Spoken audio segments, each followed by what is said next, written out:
حضرت بلال رضی اللہ تعالیٰ عنہ کے بارے میں آتا ہے، جب آپ علیہ الصلوۃ والسلام اس دنیا سے رخصت ہو گئے اور آپ نے پردہ فرما لیا اس جہان فانی سے، اس کے بعد حضرت بلال نے اذان کہنا چھوڑ دی اور اتنا دل گرفتہ ہوئے کہ ملک شام چلے گئے، جہاد کرتے تھے اور ملک شام ہی میں رہتے تھے۔ ایک مرتبہ آپ علیہ الصلوۃ والسلام کی زیارت ہو گئی،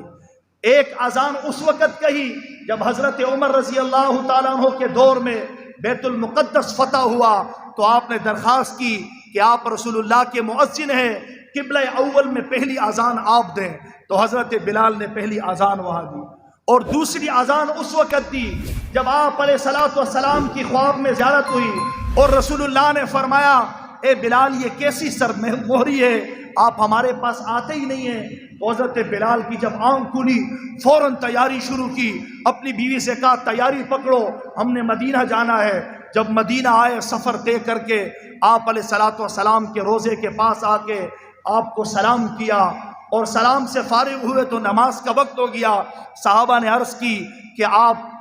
اذان دیں تاکہ آپ علیہ الصلوۃ والسلام کے دور کی یادیں تازہ ہو جائیں۔ حضرت بلال رضی اللہ تعالیٰ عنہ نے معذرت کر دی اور کہا کہ جب میں آپ علیہ الصلوۃ والسلام کا نام مبارک لیتا تھا اذان میں تو میں آپ کے چہرے انور کی طرف دیکھتا تھا، مجھے سکون ملتا تھا۔ آج اگر میں آپ علیہ الصلوۃ والسلام کا مبارک نام لوں اور آپ کے چہرے انور کو نہ دیکھوں تو مجھ سے برداشت نہیں ہو سکے گا، اس لیے میں معذرت کرتا ہوں۔ کہا صحابہ تو بات نہیں منوا سکے، لیکن تھوڑی دیر میں حضرات حسنین آ گئے، حسن حسین، وہ آئے اور کہنے لگے چچا جان آپ ہمارے نانا جان کی یاد تازہ کریں اس دور کی، آپ اذان دیں۔ اب لاڈلوں کی فرمائش تھی، ٹالی نہیں جا سکتی تھی، حضرت بلال اذان دینے کے لیے کھڑے ہوئے۔ اذان جو دی ہے تو مدینہ میں ایک کوہرام مچ گیا اور مرد جو مسجد نبوی میں موجود تھے زاروں قطار رونے لگے اور عورتوں نے سنا تو کہا یہ وہ دور دوبارہ سے لوٹ کے آ گیا۔